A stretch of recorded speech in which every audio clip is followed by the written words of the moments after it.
numerous suicide attacks on the mainland were many good people like Benazir Bhutto, the twice former Prime Minister, Maulana Hassan Jan, a renowned religious scholar, Alamzeb Khan, member of the Provincial Assembly of NWFP, Lieutenant General Mushtaq Beg, hundreds of policemen and thousands of innocent civilians lost their lives.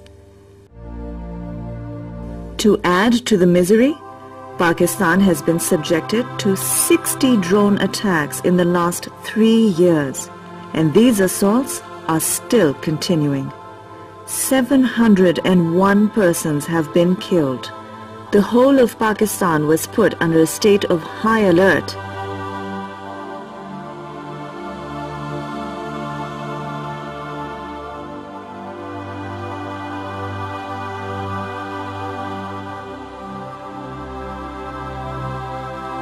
As suicide bombers struck in many cities.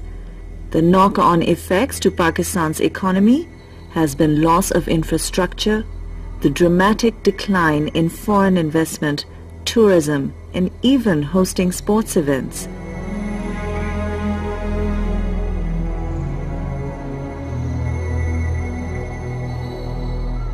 The total losses run into billions and billions of US dollars.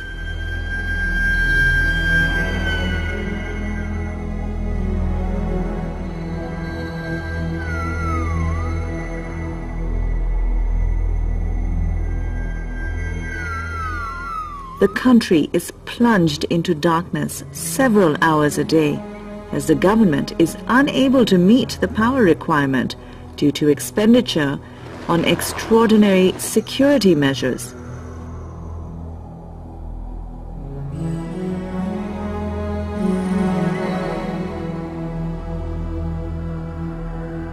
The industry has closed.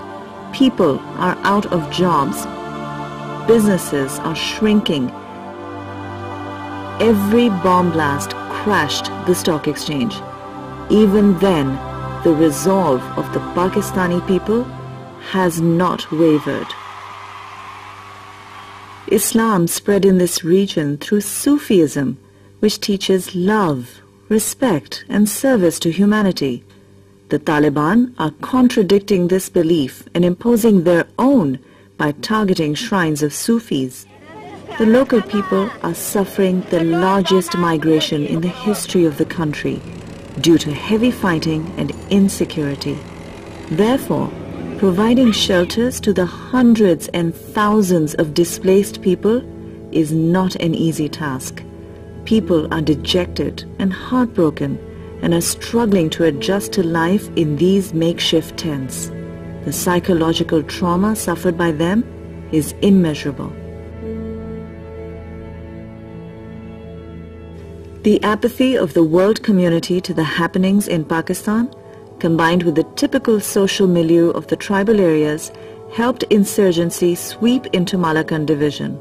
The government is pursuing the strategy of dialogue, development and deterrence, and efforts have been made to bring peace through the process of dialogue with the reconcilable Taliban. With its depleted military hardware and meager resources, Pakistan is doing its utmost to make the war against militants a success. The Taliban problem lies in Afghanistan, which also has sympathizers in Pakistan. Hopefully, peace and stability in Pakistan will be restored soon. Peace is a global responsibility, and the world needs to realize the salience of Pakistan's role and support it logistically, financially, and politically to stop its infrastructure from collapsing. This region has become a theater for holding proxy wars at the expense of Pakistan, and yet, as a consequence, there is a blame game, accusing Pakistan of harboring terrorists and not doing enough, when in fact, Pakistan itself has become the victim. There is a requirement to adopt a regional approach to fight this stateless, borderless enemy of humanity who wants to spread illiteracy and intolerance. In 1979, the U.S. Senator Charlie Wilson appealed to the U.S. Senate to donate just $1 million for building of schools in the tribal areas. His request was turned down, and sadly, illiteracy prevailed, sowing the seeds of dissatisfaction, which created a vacuum for education. The mushrooming of madrasas became a breeding ground for militancy and extremism. Police stations have been bombed, hospitals have been attacked, schools have been burnt, places of worship have been targeted. In fact, Pakistan's way of life has been threatened. The peace, prosperity, religious freedom, social life, economic development, and all the pleasure and pride of our children has been snatched, leaving behind psychological scars, miseries, tears, and cries of anguish. The human and material losses of Pakistan are greater than any other country in the world. Billions and billions of dollars are required to rebuild the infrastructure with a Marshall Plan.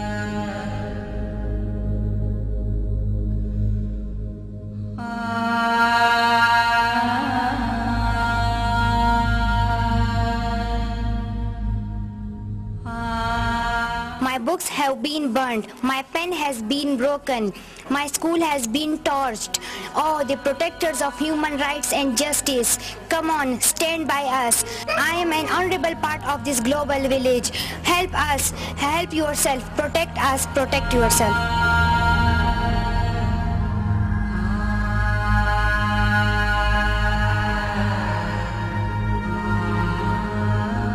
And that is the price of peace.